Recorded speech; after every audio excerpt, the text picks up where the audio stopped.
Hello guys, आज के video में आप देख रहे हो एक स्ट्रीट फूड स्टॉल का सीन जहां रोज लोग आकर अपना फेवरेट खाना एंजॉय करते हैं। ये स्टॉल अपने सिंपल टेस्ट और कंसिस्टेंट क्वालिटी की वजह से काफी पॉपुलर है।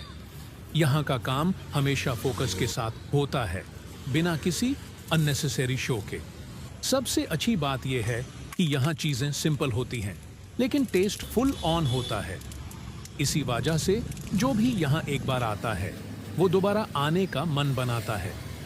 ऐसे स्ट्रीट फूड स्टॉल्स का अपना ही अलग वाइब होता है जो हर जगह नहीं मिलता। न ज्यादा हैवी न ज्यादा लाइट, बस एक परफेक्ट बैलेंस जो याद रह जाता है। और इसी वजह से ऐसे फूड वीडियोस देखना भी लोगों को अच्छा लगता है। वीडियो को एंड तक देखो और चैनल पर नए आए हो तो लाइक, सब्सक्राइब और शेयर करना मत भूलना।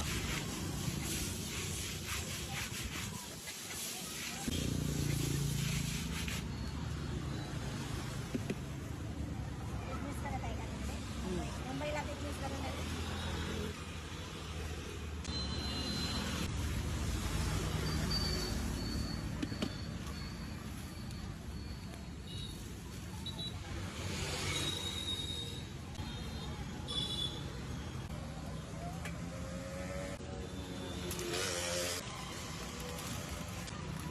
मुंबईला जर मी आली दुकान टाक